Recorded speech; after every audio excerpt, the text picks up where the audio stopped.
Olá, seja bem-vindo a mais um vídeo do nosso canal. Hoje faremos um vídeo especial, uma coletânea de plantas e dicas para você.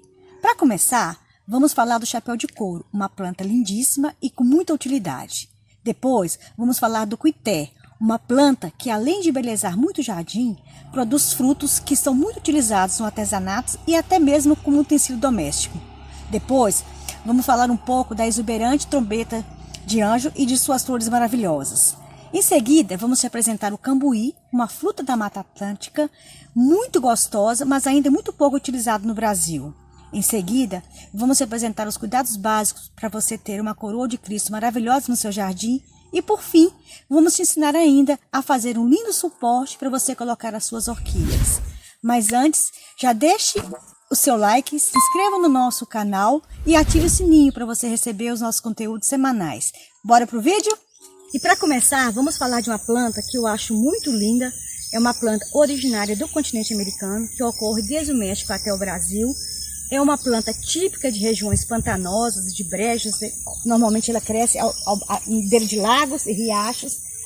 É uma planta que recebe diversos nomes, como erva do brejo, chá do brejo, erva do pântano, chá do pântano, chá mineiro. E na região onde eu estou falando, ela é conhecida como chapéu de couro. Se na região de onde você mora, ela é conhecida por outro nome, compartilha aqui conosco. Ela é usada pela medicina popular como remédios, pelas suas propriedades laxativas, diuréticas, mas como é uma área que eu não tenho conhecimento, vamos ater só mesmo ao potencial paisagístico dessa planta. É uma planta que é utilizada pela indústria de refrigerantes. Eu conheço pelo menos 3 marcas que utilizam essa planta na sua produção. Nós temos o refrigerante Mineirinho, temos a Mate Cola e Mate Couro, que utilizam. Ela é uma planta, como eu disse, que tem potencial ornamental, não tanto pelas suas flores, que são muito pequenas, elas crescem assim, bem pequenininhas, branquinhas, em hastes que se formam e que vão além das suas folhas, mas o interesse paisagístico por essa planta é pelo conjunto da obra. Ela é realmente uma planta muito bonita. Aqui ela não está tão bonita porque nós estamos no ambiente natural dela, não é no nosso jardim. Estamos na beira do córrego que passa aqui no nosso sítio e ela tem formado vários maciços. O chapéu de couro é uma espécie invasora, então se ela estiver no seu ambiente natural, uma região pantanosa ou um ambiente de brejo, ela vai se propagar muito facilmente e pode colocar em risco as outras plantas. Então o seu cultivo tem que ser controlado. Ela se reproduz muito facilmente, tanto pelas sementes que se formam nessas hastes, que eu disse que crescem e ultrapassam até as suas folhas. Elas têm uma semente, dão um fruto com apenas uma semente. Essas sementes germinam muito e além das sementes, ela gera pequenas mudinhas ao longo dessas hastes. Então dá para imaginar como que ela se propaga numa região favorável, porque ela se reproduz tanto por semente quanto por essas mudinhas. E é uma planta que pode ser utilizada na ornamentação de jardim, desde que seja plantada em meia sombra, já que ela é uma planta de região de um solo mais molhado, então ela tem que ser plantada em meia sombra, com um solo bastante fértil e que seja sempre úmido. É uma planta muito linda que pode dar um colorido especial para o seu jardim. Hoje nós vamos falar de uma planta muito ornamental que foi muito difundida para utilização em projetos paisagísticos pelo paisagista Burle Marx. Ela é utilizada em todo o país e realmente é uma planta muito linda. Estamos falando de uma planta que recebe vários nomes em diversas partes que nós a encontramos. Pode ser chamada de árvore de cuia. Na nossa região, onde eu estou, ela é conhecida por cuité. É uma palavra de origem tupi, formada por cuité, que significa cuia, e té, que significa verdadeira. Ou seja, na tradução seria cuia verdadeira. É uma planta muito linda, muito utilizada em projetos, como eu disse, em projetos paisagísticos. Ela chega a atingir até mais de 10 metros de altura. Normalmente ela tem os galhos longos, com folhas ao longo de todo o galho. As folhas são bem distribuídas ao longo dos galhos. As folhas, elas são assim, nesse formato, bem alongadas, de um verde brilhante, um verde escuro bem brilhante. elas chegam a atingir até 20 centímetros de comprimento. Os frutos, eles surgem, né, ao longo dos galhos. No início, quando estão mais novos, eles têm esse verde bem forte, um verde mais claro. E à medida que eles vão escurecendo, eles vão ficando assim, nesse formato mais pro marrom, até que eles caiam no chão. É uma planta que eu amo muito, principalmente pela sua utilidade. Além de ser muito ornamental, de ter essa composição linda no jardim, é uma das plantas que mais são adequadas para a fixação de orquídeas. Vocês podem observar que essa minha árvore aqui no meu jardim, ela está repleta de orquídeas, e as orquídeas estão muito felizes aqui, né, com essa morada. Tanto é que essa aqui, ela está com uma arte já para florir, e eu prometo a vocês que assim que as flores abrirem, eu faço um vídeo para mostrar para vocês essa belezura. Outra característica interessante do cuité é que o fruto dele é muito utilizado também como recipiente. Ele, né, pela formação dele, ele é usado para instrumentos de percussão, para fazer instrumentos de percussão como berimbau, como chocalhos. E depois que o fruto amadurece e cai no chão, esse fruto aqui era um fruto dessa árvore. Vocês podem ver o tamanho que chega ao fruto. Olha que coisa linda. Ele pode ser rachado, né? Ele pode ser partido ao meio aqui. Aí as sementes são retiradas com uma colher, são raspadas, e eles podem se transformar em recipientes, que aqui no interior de Minas é muito utilizado para você jogar um milho para uma galinha, ou para você servir uma ração para um cavalo. É muito utilizado aqui na nossa região. E o interessante é que esse produto aqui que é utilizado no Pará, em Santarém, quando eles servem, não sei se vocês conhecem, o tacacá. O tacacá é servido exatamente no recipiente feito desse fruto aqui, né, do cuité. Ele é todo pintado, porque também é um fruto que pode ser utilizado para fazer no artesanato, para fazer alguns arranjos, porque ele é muito resistente. Olha, ele é bem durinho mesmo. É como se fosse uma camadinha de madeira. A aparência que ele tem é de ser uma camadinha de madeira que pode ser pintado, pode ser lixado, pode fazer recortes, de acordo com a criatividade do artesão. Então, por isso ele é muito difundido. E é uma das árvores preferidas minhas. E eles têm essa espécie, né, é a gigante. Essa muda eu trouxe da Bahia. Mas além dessa espécie gigante, pelo menos aqui no sítio, nós temos pelo menos 3 tamanhos. Nós temos esse tamanho médio aqui, tá vendo? E temos também esse aqui que nós já temos, fizemos a cuinha dele, menor. Então a gente tem vários tipos. Tamanha é a minha apreciação por essa árvore, que realmente dá um charme especial para o jardim, além de servir de local para colocar as minhas orquídeas, para as minhas orquídeas ficarem felizes, porque elas têm aqui, como a casca é uma casca grossa, e é uma casca que acaba aderindo, né, nutrientes que as orquídeas gostam, as orquídeas se saem muito bem nesse material. Então eu tenho vários pés aqui no sítio e ainda sempre estou plantando. É uma árvore que tem algumas árvores que infelizmente, elas não permitem, né, uma poda drástica. O cuité, ele é uma planta resistente, ele permite uma poda drástica, e além disso, ele pode até ser remanejado. Aqui mesmo no sítio já aconteceu várias vezes, porque a gente tem vários pés, e a gente teve que, às vezes, retirar um pé, um local que a gente precisou construir alguma coisa, ou remodelar o jardim, e a gente removeu o pé, fizemos a poda, né, para que houvesse menos necessidade de água, e transplantamos para outra área, e ele pegou numa boa e tá lindo do mesmo jeito.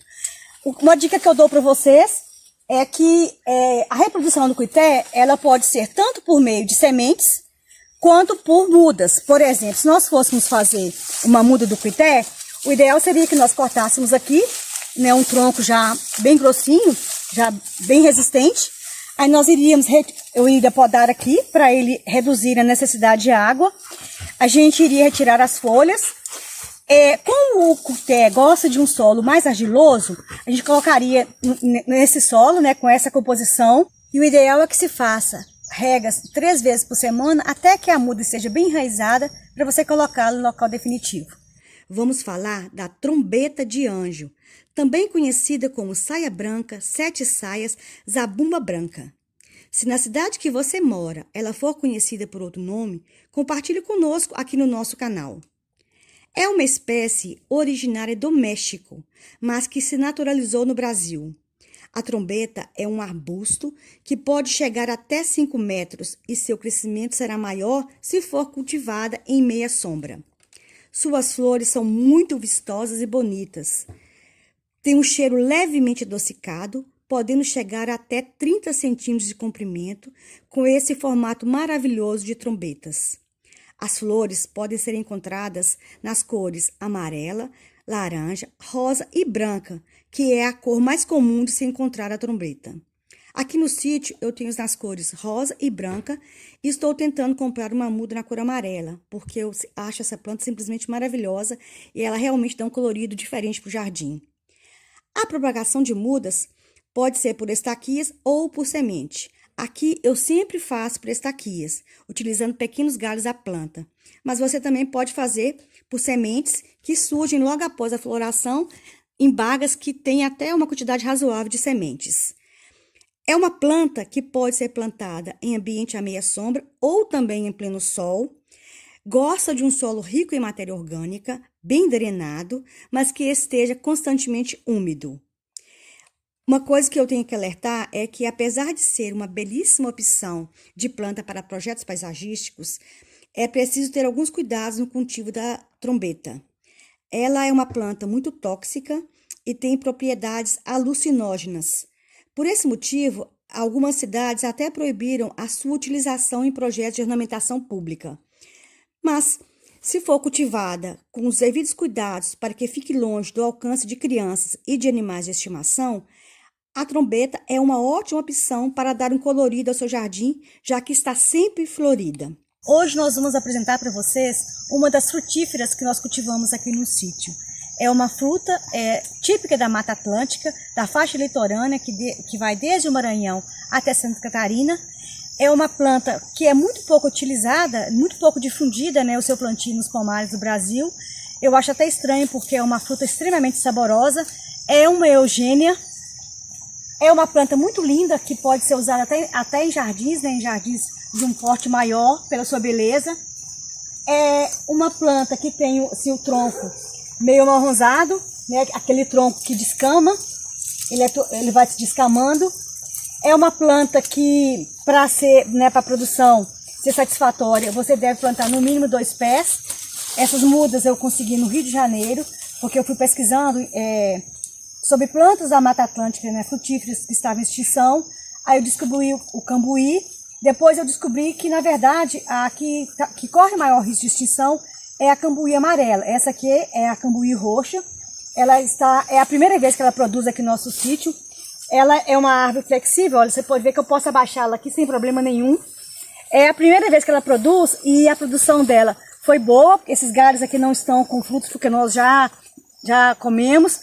E ela está com frutos e ao mesmo tempo, olha, vocês podem perceber que ela está com hastes florais novamente. Então ela está com fruto e já enchendo de flor para produzir novamente. Aqui nós temos 3 pés.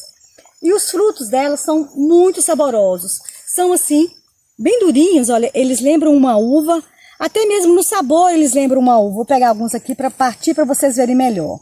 Então os frutos, eles têm essa coloração bem escura, num roxo bem escuro, quase o mesmo tom da jabuticaba. Eu abri um aqui para vocês verem que ele é bem carnudo por dentro. Eles têm 1 ou 2 sementes. Esse fruto aqui tinha 1 semente apenas.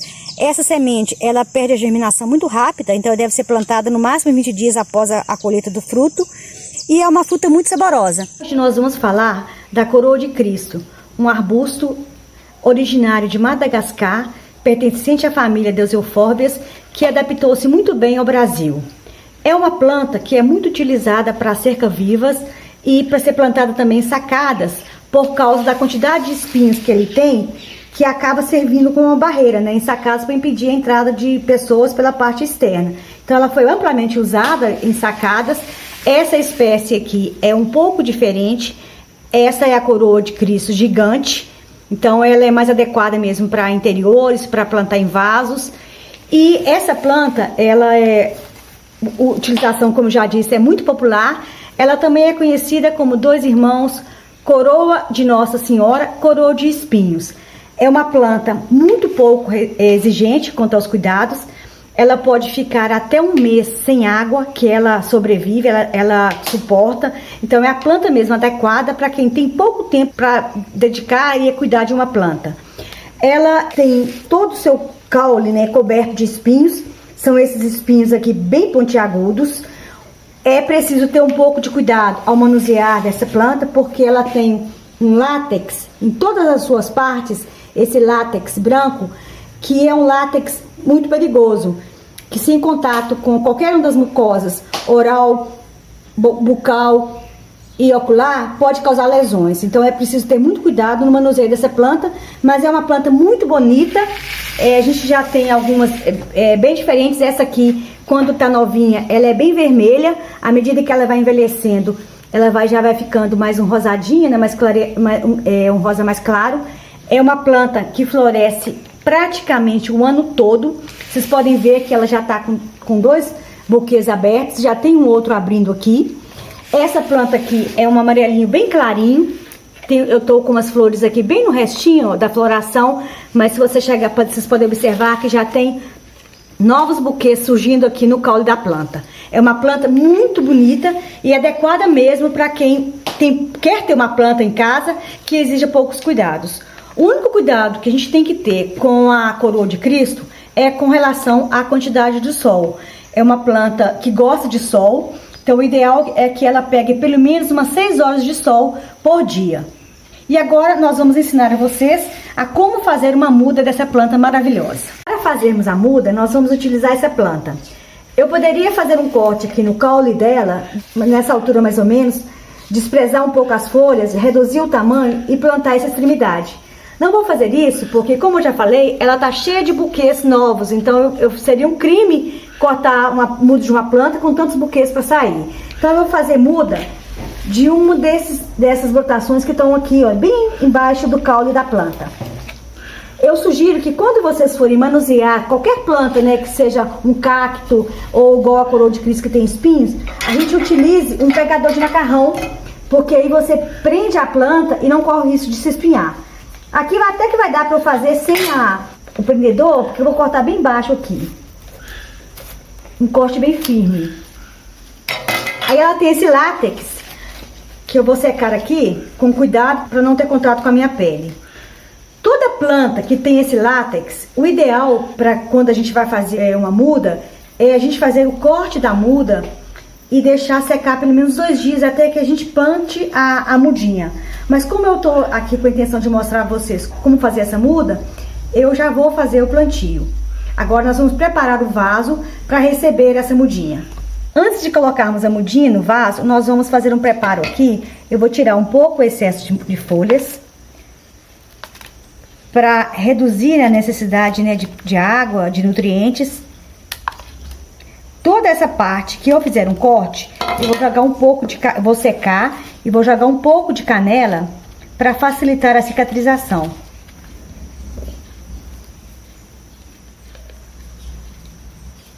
Inclusive eu vou colocar um pouquinho também no caule onde eu retirei essa mudinha. Isso evita que haja instalação de fungos e que possa comprometer a saúde da planta. Agora que nós já fizemos isso, nós vamos fazer o plantio. Nós vamos usar esse vaso aqui no mesmo padrão dos que eu uso aqui em casa. A primeira coisa que eu vou fazer é colocar uma camada de brita para fazer a drenagem do vaso. Uns 2 dedinhos de brita já são suficientes. Depois da brita, é importante sempre colocar uma manta. É muito usada a manta bidim. Se você não tiver a manta bidim, você pode usar até o TNT. Aqui no sítio eu uso sempre uma manta de palha de coco. É uma manta natural. Eu gosto dessa manta porque enquanto a planta está crescendo, ela faz o papel, né, do que se propõe fazer uma manta, que é evitar que os nutrientes saiam junto quando a gente joga a água na planta, né, que ela escorra a água, escorra os nutrientes. Mas eu gosto de usar essa palha de coco porque à medida que a planta vai se desenvolvendo, que as raízes vão se fortalecendo, essa manta ela vai se decompondo e servindo até como nutriente para a planta. Depois da manta a gente vai usar a terra. Aqui eu fiz uma mistura de terra Eu peguei uma terra normal, uma terra do quintal, coloquei um pouco de esterco e coloquei também um pouco de terra vegetal, né, de folhas que acaba acumulando no sítio. Eu coei um pouco dessas folhas para ter uma composição muito boa. Porque, embora essa planta não seja muito exigente, ela pode crescer em um local que não tem muito nutrientes. Quanto mais nutriente for o vaso que ela estiver, mais bonita ela vai ficar e mais floração ela vai ter. Então, nós vamos colocar aqui um pouco dessa terra.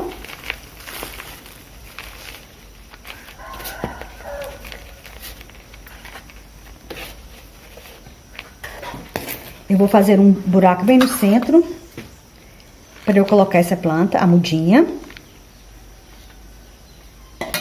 Nós vamos colocar a mudinha e vamos ter o cuidado de apertar um pouco, porque toda vez que você fizer qualquer plantio, é bom você firmar bem a mudinha para ela ficar firme no vaso, para a plantinha se sentir mais protegida. Eu gosto também de usar sempre uma camada, né, uma forragem de palhinhas de casca de árvore. Eu acho que dá um acabamento bonito e ajuda também a manter a umidade no vaso para cuidar da planta. Nós vamos te ensinar a fazer um suporte bem rústico para a sua orquídea, que você pode usar na sua varanda, na sua sacada ou até mesmo no cantinho da sua sala. A madeira que nós vamos utilizar para fazermos o nosso suporte é o galho de uma sapucaia que quebrou com uma ventania que passou aqui no sítio e nós vamos reaproveitá-lo. Nós vamos utilizar uma motosserra e vamos começar fazendo um corte chanfrado em um dos lados do galho para dar o formato meio oval que queremos para o nosso suporte. O corte tem que ser feito bem devagar para não danificar o nosso tronco. Terminado o primeiro corte, nós vamos fazer o segundo, deixando uma espessura de mais ou menos 10 centímetros. Finalizado esse corte, nós já temos a peça de madeira no formato que queríamos. Depois que nós finalizamos o corte na madeira, né, no galho de sapucaia, ficou essa peça aqui muito bonita, esse tom bem amarelo. E agora nós vamos colocar os fixadores, a planta e um suporte também para a gente colocá-la, né, para dependurá-la. Na parte da frente nós fizemos duas guias. Aqui eu usei um prego para fazer essa guia, mas se a madeira for muito densa, você pode utilizar uma furadeira. E na parte de trás eu fiz uma guia onde eu vou colocar o gancho para fixar o suporte para dependurar a planta. Nós vamos começar pela parte de trás, colocando o gancho para dependurar a planta. Eu vou usar um alicate para ajudar, porque ele precisa ficar bem firme, porque ele que vai suportar todo o peso da planta. Ele está bem firme agora e nós vamos passar para a parte da frente.